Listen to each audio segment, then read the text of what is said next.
mostly we're going to talk about integrated marketing communications. And importantly, I want to emphasize that when we talk about marketing communications, we're not just talking about advertising. Very often, the focus is on advertising, and certainly we're going to talk quite a bit about advertising. But in order for us to effectively communicate with our target audience, we need to have an integrated approach. So certainly we're going to consider advertising. We're going to consider sales promotions, publicity, public relations, personal selling, direct mail. Very often, companies use all of those approaches to communicate with their target audience. Target audience, remember, is those that they want to reach with their messaging, with their communications. The target market is who they want to buy their product or service. Any questions about that? So again, it's not just about advertising. Yes, advertising is important. We're going to talk about that. You could take an entire course in that. I worked in advertising for a long time. It's important, but it's not the only aspect of marketing communication. And even within advertising, there's a lot of different mediums. And we're going to talk about that. But before we do, I just want to close the loop, if you will, on where we left off last time as it relates to distribution. We talked about place. So as it relates to place, remember we talked about different channels of distribution? Does that sound familiar? We talked about mass merchants, department stores, grocery stores, drug stores, convenience stores, wholesale clubs, specialty stores. And we talked about the different retailers that operate in those channels.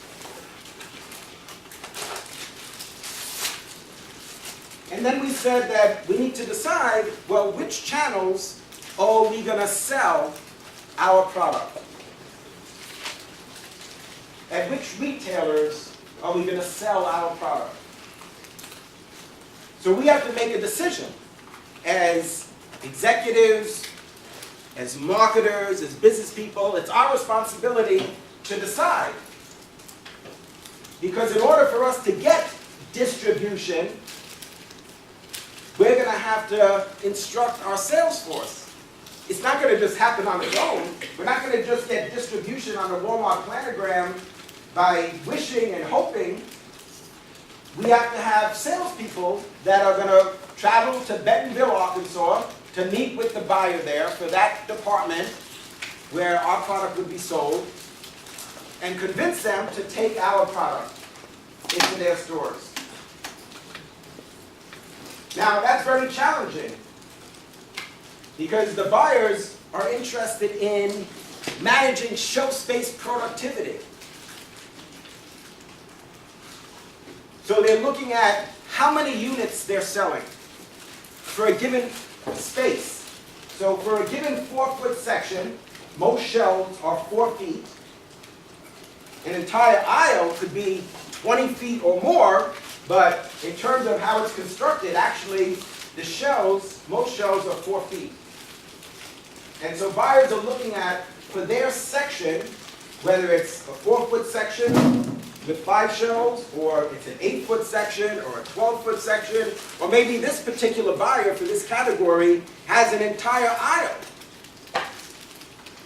They're looking at shelf space productivity. They want to see how many units did they sell last week, this week, how many units did they sell for the last 52 weeks, how much dollars did that section and also that item generate? How much margin dollars did it generate? So all of those are metrics that they're going to use to evaluate the performance of that section. So they're going to evaluate the performance of an entire section, a shelf, and even the items. They want to see, are we selling fewer items over a given time period? And is there a reason for that? Is it because the item is seasonal? So it may seem like the number of units that we're selling is declining, but maybe that's for a good reason. Maybe because the product is seasonal. But regardless of the reason, there's an emphasis on category management, on this show space productivity. And so, in order for our product to get on the Walmart planogram, and we talked about a planogram. Planogram is the fixed layout for a given section.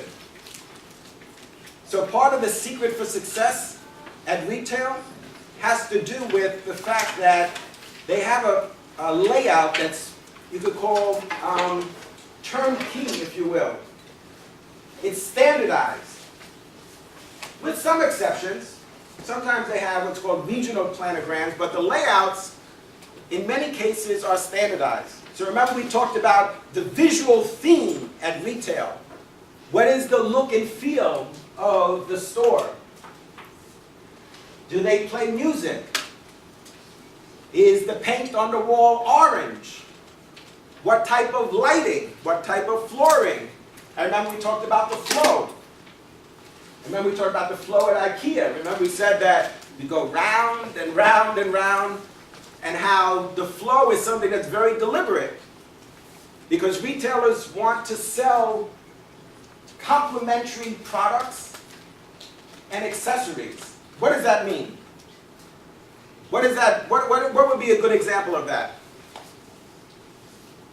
So we have this flow, which means that, let's say, for example, we come in here, then we walk this way, then they take us through here, through there.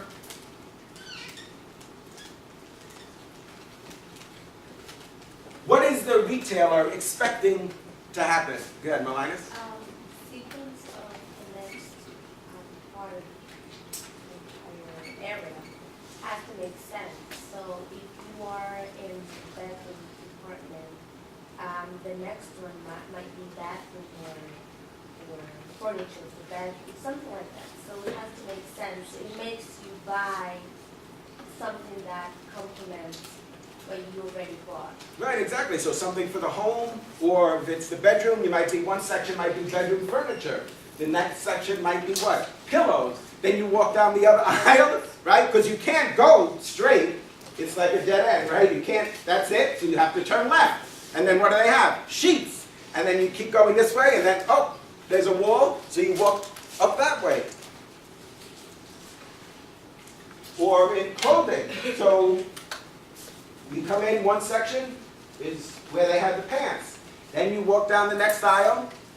You can't go straight, so you turn right. What do you find there? Sweaters, shirts. You keep going up to the end of that aisle. You have to turn right, and what do you find there? Shoes, socks. That's very deliberate. That's an important part of retail management, is the flow and also the visual theme. So that being said, we recognize that we need to decide the market coverage for our product. What is going to be our distribution strategy? So what's the options when we talk about market coverage? If we look at it on a continuum,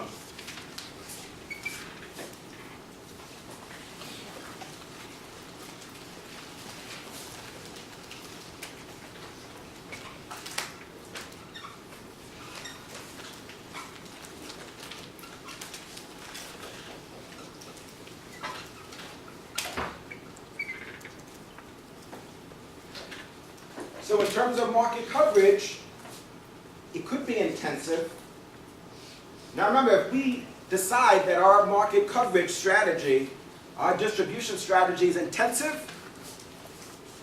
what does that mean? What's the implication? Everywhere? What was that? It's everywhere?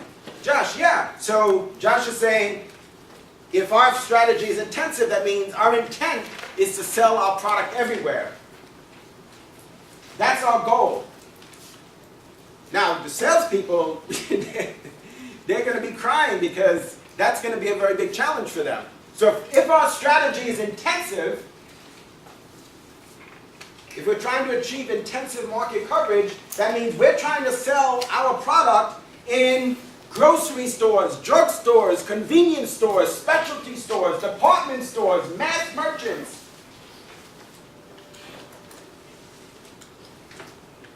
And we should ask ourselves whether or not that's realistic. Does that make sense? So what do you think? Let's say, for example, we were talking about clothing. So what do you think? If our business is selling jeans, so we sell a line of jeans, torn jeans. Of course, they have to be torn, right? And some are more torn than others, which is sort of interesting, but I'm not going to go there.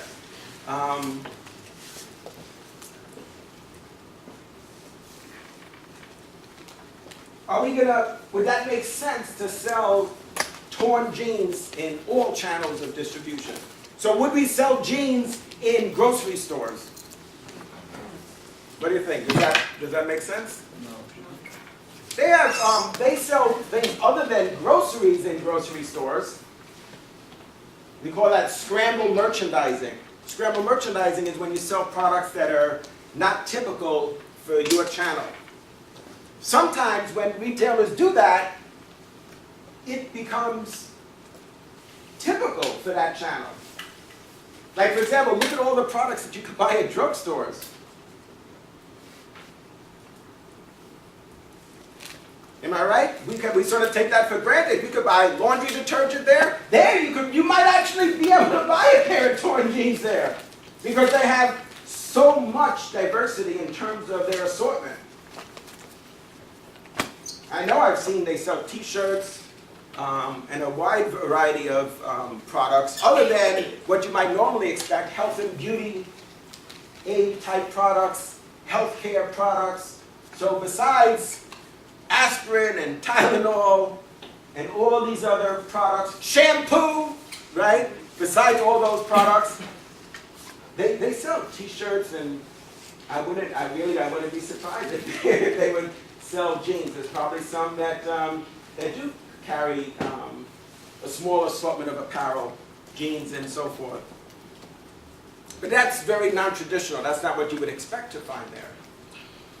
So we need to decide what's going to be consistent with the product that we're selling. What channel is going to be a logical match?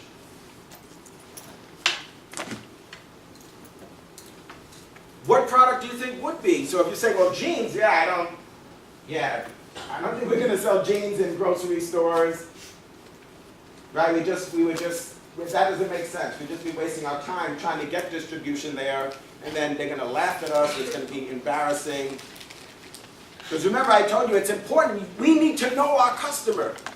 We need to demonstrate that we know our customer. That's an important part of sales. You need to know what is the strategy of Walmart. We need to know, for example, that Walmart is an EDLP retailer.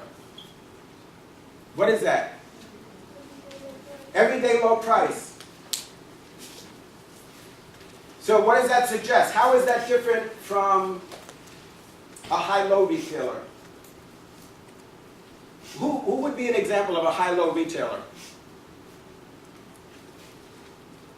Department stores, right? Department stores have sales all the time.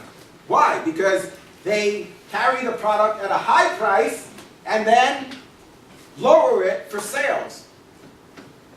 That's how we come up with that term high-low. Whereas Walmart, they don't run sales. It's their positioning in the marketplace. their value proposition, their unique value proposition is what? That their prices are low every day. You don't need to wait for a sale. The price that you see, $7.47, which we described as what? What type of pricing is that? Odd even pricing? Or $9.48, that's the lowest price. Every day, low price. No sales. It doesn't mean that they're barred from having any type of promotion. Yeah, they could have promotions. They're known for rollbacks. So as a salesperson, importantly, we need to design an offering for them that incorporates their rollback strategy. Which is what? That prices are going to continue to get lower. That not only is that the everyday low price, but that their promise is that they're continually striving to lower the prices even further. Do you ever see their commercials? Watch for falling prices. So that's known as a rollback. When you go into stores, you'll see, want me to do that again? You'll see that they have these danglers, shelf danglers, that'll say rollback. So when we want to try and get distribution in their store, we need to give them an offering that says, hey, we understand your strategy.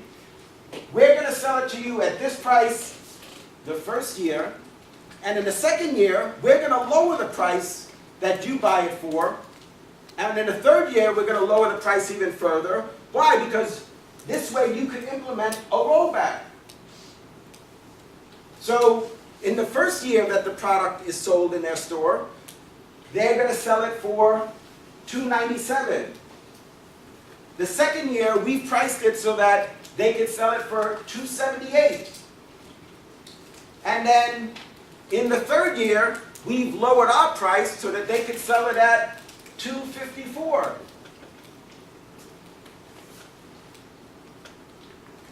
That's sales. That shows you know your customer, and you design a program that's relevant to their strategy.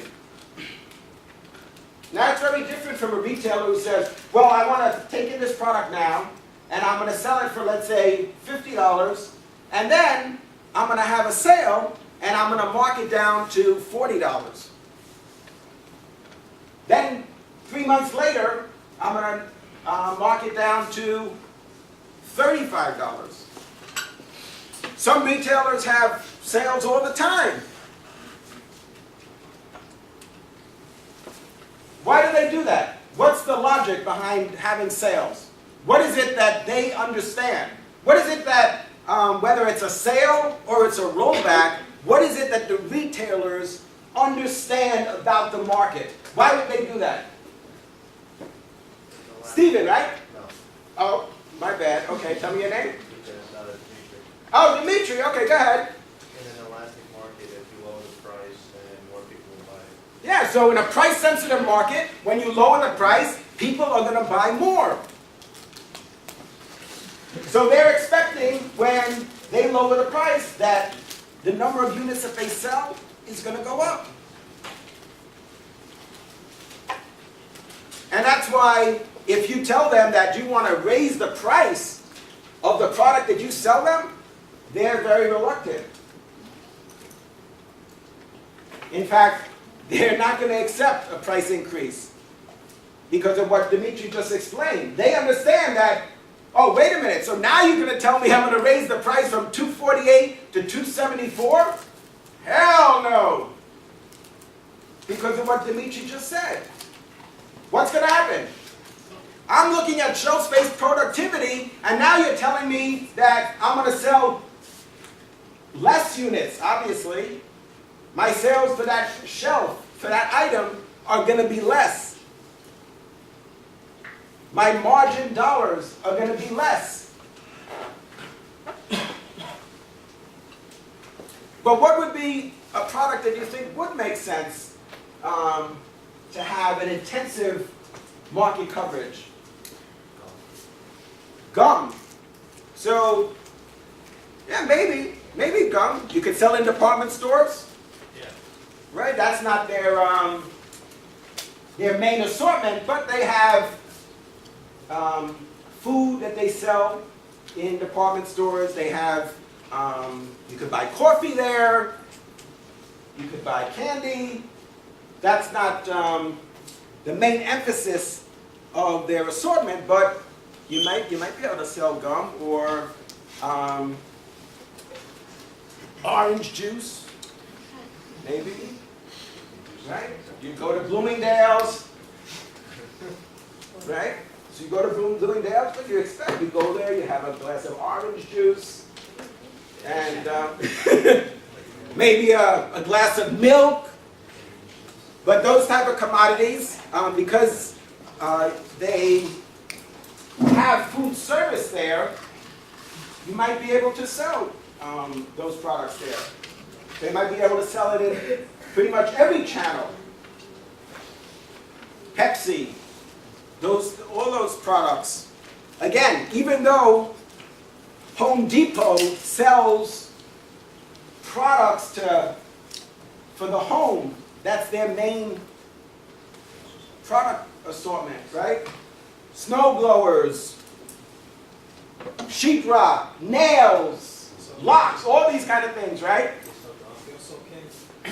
Yeah, but yeah, you could buy candy there. You could buy Pepsi.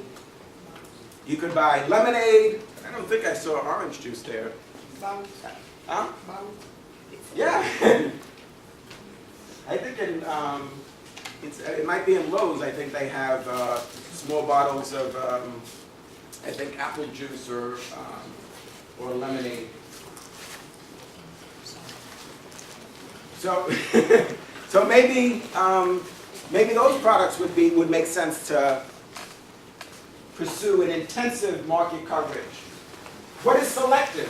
What is selective? We say the market coverage is selective. Means what?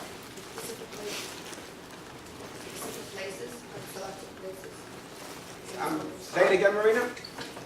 We tell them in the specific selective places. And who wants to elaborate on that?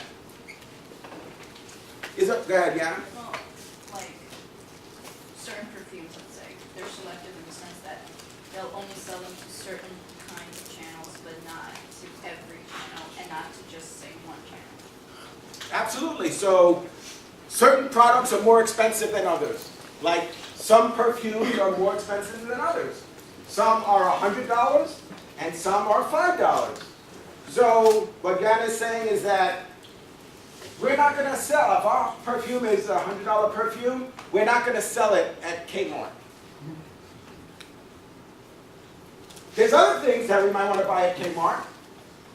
Kmart is a nice store. There's things that we would buy there, but we wouldn't buy a $100 bottle of perfume there. Right? We wouldn't even look for a $100 bottle of perfume there, which is important because it's not just about where we want to sell our product. So if our perfume is $100 or more at retail, so we're going to try to get distribution at Bloomingdale's, Macy's, Nordstrom's, Neiman Marcus, Saks. Does that make sense? We're not going to want to sell our product at Kmart. Why? Why wouldn't we want to? You might say, but what if they want to carry it? What if they said, we want it, we want to carry it? Well, you wouldn't really expect someone who's paying $100 for perfume to go to Kmart, so it's like where the audience would actually go to find it. Yeah, so there's a couple of challenges. One of them is, what you're suggesting is that people are not going to go to Kmart to buy a product at that price. In other words, in that category. So it has to be where consumers, in this case, expect to find the product. And also, what about our positioning in the marketplace? That it will change the positioning. Yeah, it's going to change the positioning. So you're going to erode your brand equity as what? A high-end luxury perfume. What do you think about Vera Wang selling wedding dresses in Kohls? Right? Vera Wang is a high-end couture dressmaker. So you could have a wedding dress. Fellas, you guys pay attention because you're going to have to pay for this. You're going to buy a wedding dress for your fiancé, soon-to-be wife, that costs $50,000 for a Vera Wang couture custom wedding dress. Now what happens, so they also sell Vera Wang products at Kohls because they're thinking, you know what, maybe exclusive, maybe we need to transition from exclusive to selective or intensive distribution. So what happens? You go to the wedding, it's your wedding day. It's your wedding day, and what happens? Somebody comes up to you and they say, I love your dress. That is crystal, that's amazing. Wow. And then you say, and your husband is standing there, right? And it's 50 grand later and he's like, and you say very proudly, because you know that you paid $50,000, well, your fella paid $50,000 for the dress. Well, thank you, it's a Vera Wang. And your friend says, I shop at Kohls too. You see, that's the problem. You can't be all things to all people. You have to be clearly positioned in the marketplace. Either you're a high-end luxury brand or you're not. It's one or the other. Go ahead, Annie. It's kind of similar to when Sony made a design for Target, but they designed special things for Target. Like, you're not going to find the same thing at Saks that's Missoni at Target that's Missoni. As part of channel management, they try to do that. So just like whatever Ralph Lauren sells at Saks, they don't usually have at Macy's. So companies are aware of what we were just discussing, and so they try to manage that. Overall, is it possible you could still erode your positioning if you're a high-end luxury brand? Yes. I mean, is it smoke and mirrors, or is it, I mean, people, consumers are not naive. They know. What about Mercedes? Remember we talked about the Mercedes symbol and the tremendous amount of equity in that. Well, there's a big difference between buying a Mercedes for $130,000 and a Mercedes for $30,000. But what do both customers get?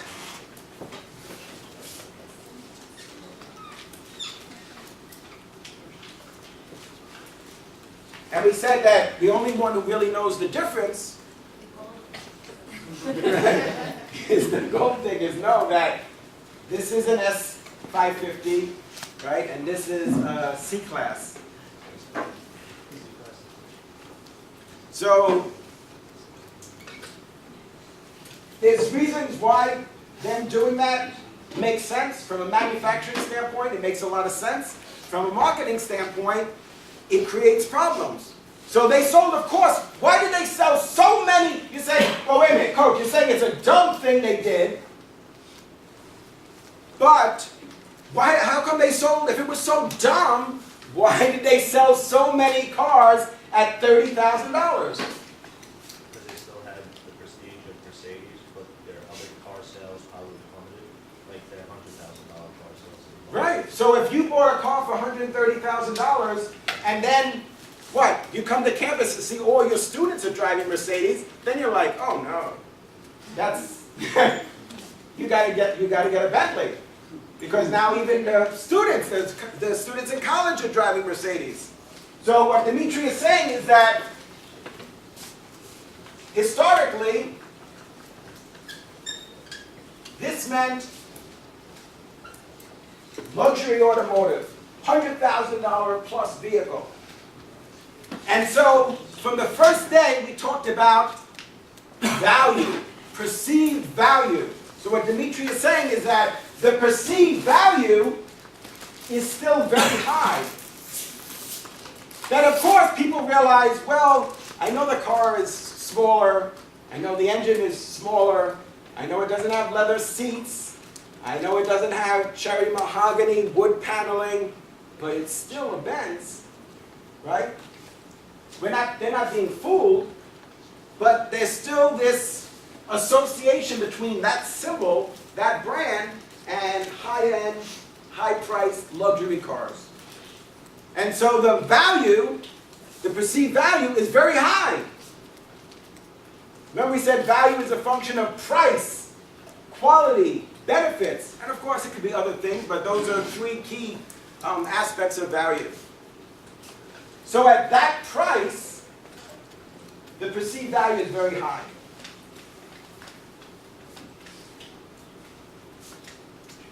So selective is going to be distribution at fewer stores, in fewer channels.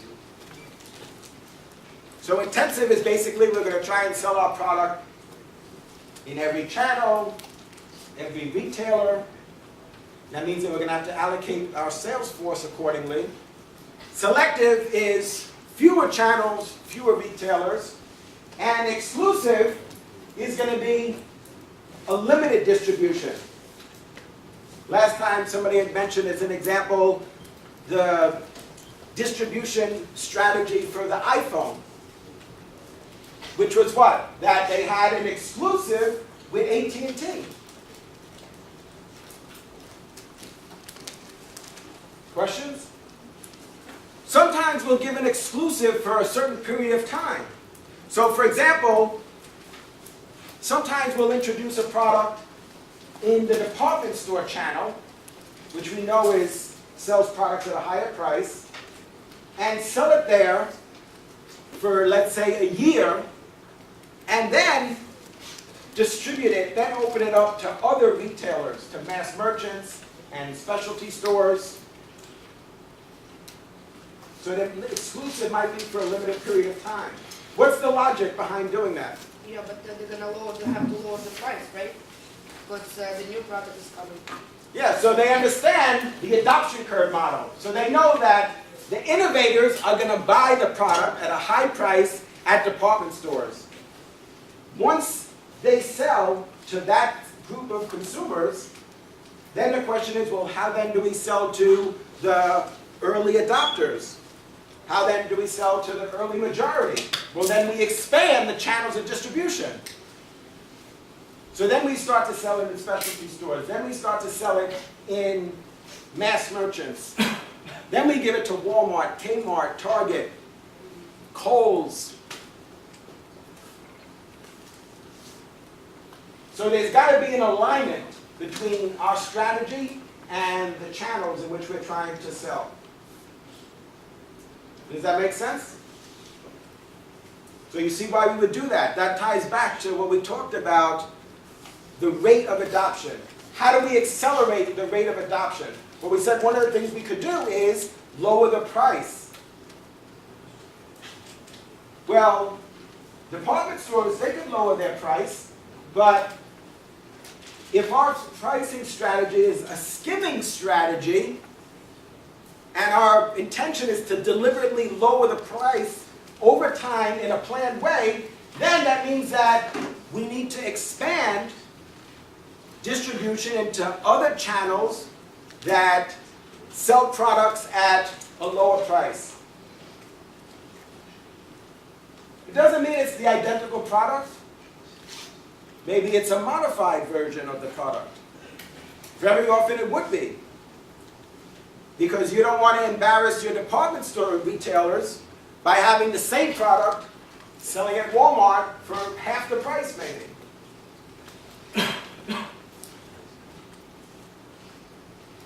What do you think about selling Rolex, $50,000 Rolex at Target? No, you think that's doesn't? That's a good idea. Nobody knows gonna buy it. Rolex is at Target. How about a $15,000 Breitling? Breitling is a nice watch, $15,000. What do you think, Target? I'm just checking. I just want to check. Checking in. I'm checking in. Questions? All right, so let's shift gears, if you will, and talk about integrated marketing communications. And yes, we're going to talk about advertising.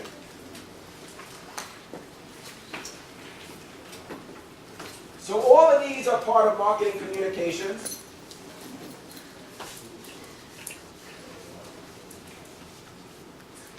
When we talk about advertising, we have to decide what medium are we going to use to communicate. So what vehicle? So what are the choices for us?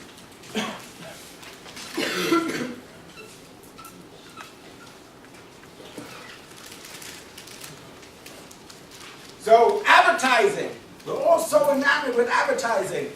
Where are we going to advertise? What's the choice for us? TV, radio. TV, Newspapers. radio, and these two are known as broadcast. Those are broadcast mediums. So we have TV, radio, and then Newspapers. newspapers. Okay, wait. I'm still on newspapers. Now what? The internet, yes. What else? Buses, billboards, Magazines. Internet. Let's see. Billboards is a part of outdoor advertising. Yeah, like on the buses, outdoor too. So billboards and transit advertising. So yeah, definitely on the side of buses, on trains. All of those are considered to be outdoor advertising. Yeah, word of mouth.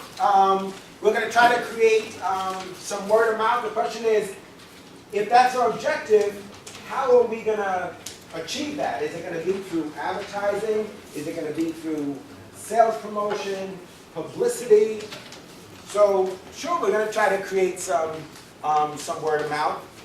Maybe it's part of promotions. Like for example, maybe we'll give free samples to try to create some buzz, to try to create some word of mouth. Let's see, what about street furniture? Do you know what street furniture is? This is also a type of outdoor advertising. like on the side of buildings, What? What?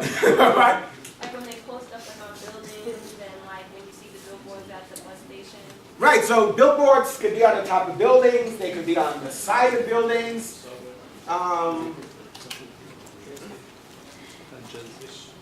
Train stations, yeah, we could have posters there, definitely. What else? Go ahead, Dimitri. Furniture, is that when they have the stuff outside, or what's street furniture? All right. That's a question. All right, so street furniture is, for example, like bus shelters, Oh, I got you. benches. So you probably, you're so used to seeing it, right, that you probably like block it out. Remember we talked about perceptual vigilance, perceptual defense. But yeah, I mean, think about it. There's a bench. You're walking down the street, there's a bench. Well, that's furniture. And the newspaper stands, which proliferate many cities, are a type of street furniture. Why is this important? Why are we talking about street furniture, benches? Why? Because on those benches, well, that's kind of like interesting that, oh, the city put a bench here. Okay? But there's a sign on it that says, call 1-800-LAWYER. That's advertising. So what we're talking about here is all of these things are options for us. So when we're going to advertise, we have to select a vehicle for communicating our messaging. How are we going to reach our target audience? Remember, our target audience is who we want to try to reach with our advertising. And the target market is who? Who we want to buy our product. So when we advertise, very often, the target audience is a subset of the target market. So if we're going to sell, right, if we're selling this $100 bottle of perfume to women, so let's say it's a self-purchase, because the purchase can be either self or gift. And so our target market is women, but our target audience for this advertising campaign might be women that are between 18 and 29. See, our target market is all women, from 18 to 90. That's our target market. That's who we want to buy our perfume. All women. All women in that age range. So it's a very broad range. But our target audience is going to be narrow. Why would we do that? Why does that make sense? How is that going to impact our advertisement? It's not going to be the same commercial? It's just like, what do you mean? We make a commercial. The production might be $1 million to produce the commercial. Why don't we just show it all day, all night, every channel? Well, that's true. Some of you don't have an unlimited budget. What's the expectation from that we have? Like, let's say if you're selling a product to like women, I know this is gonna sound really sexist, but like, let's say it's a cleaning product, you're probably gonna show it between like certain hours because, you know, maybe like during soap operas, chances are you're gonna see commercials for like, you know, cleaning products more than, I don't even know. Sports. More than sports, right? It's kind of more common because you know that most likely your commercial will be more effective, your ad will be more effective. So, what we're talking about here is reach. So we're going to select the medium, and if we decide it's going to be TV, then we're going to select specific day parts. That's what Yana is talking about, is day parts.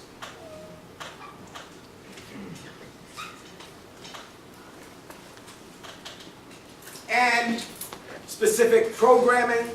So it might be in the afternoon during General Hospital, because you expect that that's when you can reach your target audience. So it's got to be very deliberate. Now, mind you, I want to emphasize again that as part of marketing communications, it's not just advertising. We're going to continue to talk about advertising, but it's only one component of our communications plan, but still can be very important. And when we advertise, very often we use multiple vehicles, multiple mediums. So we're going to advertise on TV, we're going to advertise on radio, we're going to advertise in magazines, we're going to advertise in newspapers. And by the way, if we advertise in a magazine, right, if we decide to use that medium, that type of media, we don't just advertise in one magazine. Very often, to achieve reach, to achieve a high level of reach, we advertise in 10 or more magazines to get the highest level of coverage. Because maybe everybody who reads that magazine, although they're women, maybe they're not, between that age group that we're trying to reach. But in terms of developing the commercial, why would it matter? Why wouldn't we just run the same commercial all the time?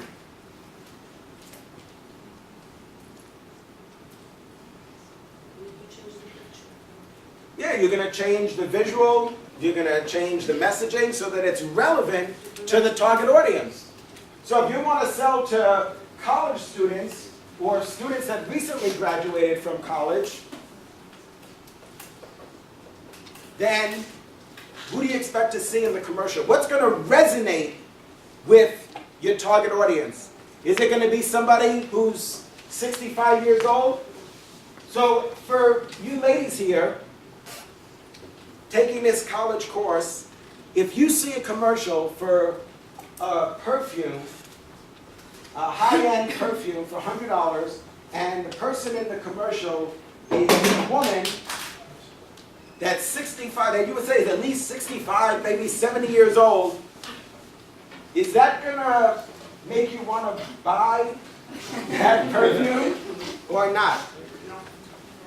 I mean, it'd be even worse if it was me trying to sell it, right? But let's just say it was actually a woman, but the woman is like 70 years old. Milan, what do you think? I mean, is that... Better you. So, we need to customize our commercials. We need to customize the print ads, for example. So reach is an important part of advertising, and frequency.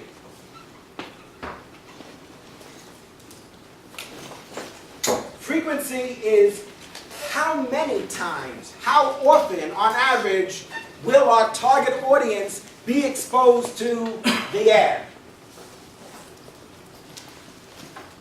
The greater the reach, the more expensive.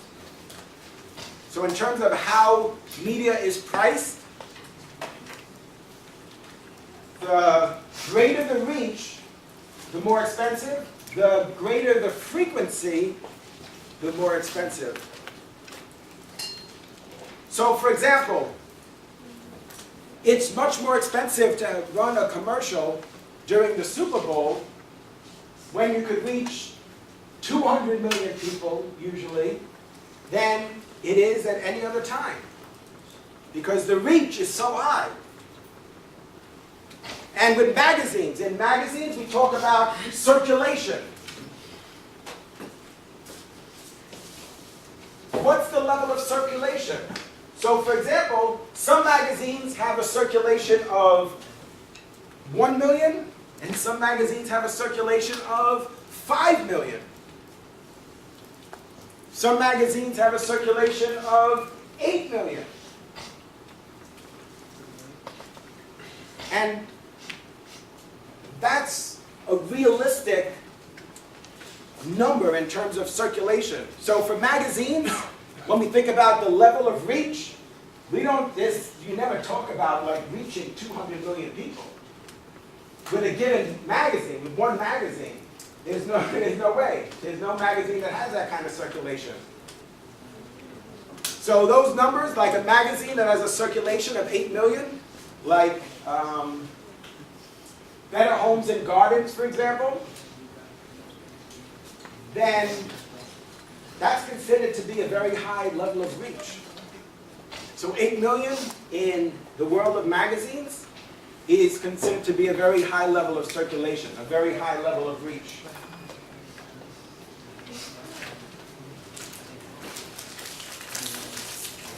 We need to be able to compare these different alternatives. So for example, remember I said as part of integrated marketing communication, we're going to advertise, we're going to have sales promotions, we're going to have publicity. What's the difference between publicity and advertising?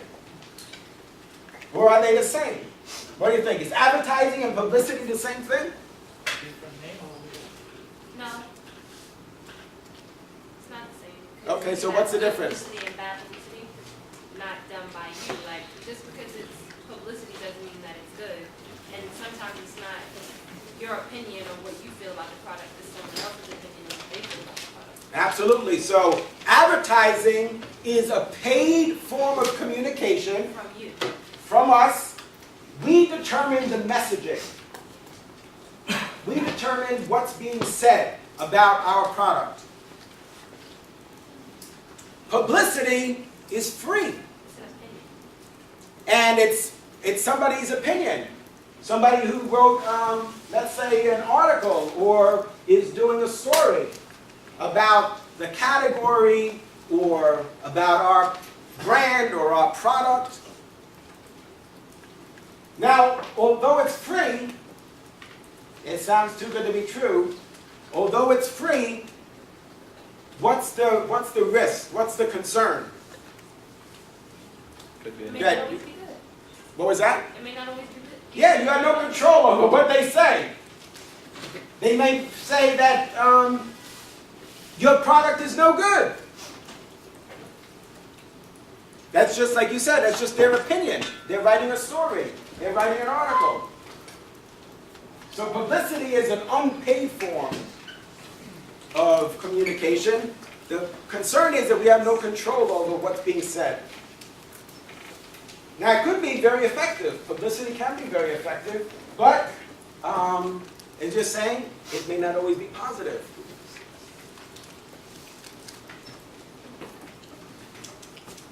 We need to decide, let's say for an ad, between two publications. First of all, we have to decide what are the key elements of a print ad, for example. First is the headline. So how do we design a print ad? Well, we need to have a headline. Lose 20 pounds in 2 weeks. What's the purpose of the headline? Yeah, to get people's attention. You got to get people's attention. We want to create interest, desire, and action. What's the action? They're going to buy our product. Or in direct response marketing, we get people to call and request a free sample or a catalog. Why is that effective? Why is that important? So we have a headline, and then we have an image.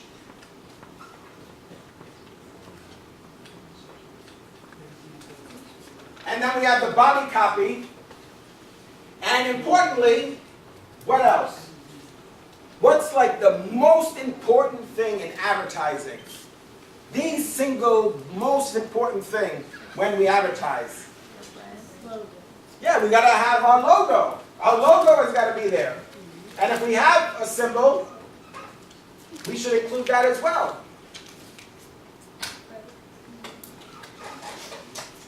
Let's see. What should I draw here? Let's see. I'll make it easier on myself. I'll do the new Pepsi logo and their symbol. Absolutely. I don't care what the headline is. I don't care what the image is, whether it's a photo, a drawing. You could use stock photography, so you don't have to take the photo yourself. So as part of production, sometimes we go into a studio, we take pictures of whatever it is, the shoes, the jeans. We must show the logo. Because nothing else matters. It doesn't matter what your headline is. It doesn't matter if your image creates stopping power. So when we advertise, for example, in a magazine, how do people read magazines? You keep turning the pages, and then you see something that gets you to stop and read the ad. So it could be the headline, it could be the image. We need to create stopping power. Once we do that, we need to communicate our brand. That's essential. Otherwise, what are we doing? If it wasn't for branding, well, there would be no advertising, because what would you talk about? Remember, we said that the brand is what differentiates one product from another.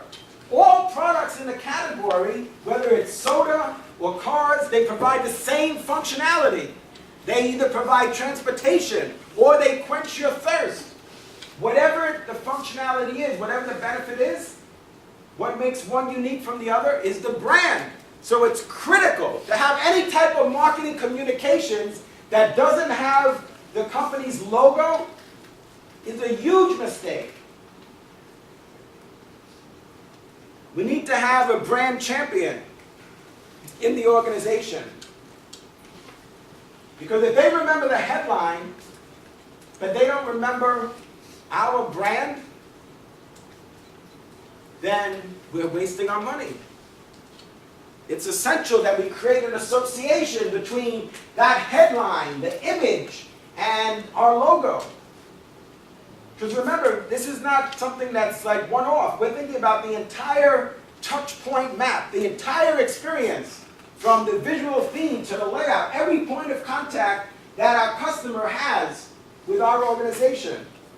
Whether it's online or in the magazine or on the TV, all of those things have got to be communicating the same identity, the same brand identity, the same look and feel, the same personality for our brand, the same brand image. So branding is extremely important. It shouldn't be just like off in the corner, like, okay, this is our logo over here. Well, why bother? That's ridiculous. Look at any ad. Very often, one of the most prominent things on the page is going to be the logo. Remember, what did we say the value of the Coke brand is? About $70 billion. That's why we're advertising. What's the basic objective? You don't even need to really write this in your advertising brief or your advertising plan or your marketing communications plan, because it's so basic, is to create brand awareness. Now, you could have other objectives, like to reposition your brand, to position your brand as fun or contemporary or innovative. Those could be objectives for your communications plan. That could be a reason why you're advertising. But the most basic thing, brand awareness. You have to create brand awareness, brand recognition, brand recall. So that's got to be a key takeaway from all of our marketing communications, whether it's part of sales promotion or direct mail. The emphasis is on the brand. So if you develop a print ad and don't include the logo, or the logo is not prominent or not visible, then we wasted our money. That's got to be the key takeaway. So after they process the messaging, remember, we have a certain message that we're trying to communicate. That gets encoded, basically, right? So our messaging is encoded in that ad. The person that sees the ad, our target audience, is going to decode that message. And when they decode the message, what's got to be the takeaway as part of the communication process? So they learn the message and they associate that message or that image with our brand. Brand recall. The brand recall, the brand recognition, and our brand name is, how do we communicate our brand name? Well, we have a logo. That's the graphic representation of our brand name. Questions?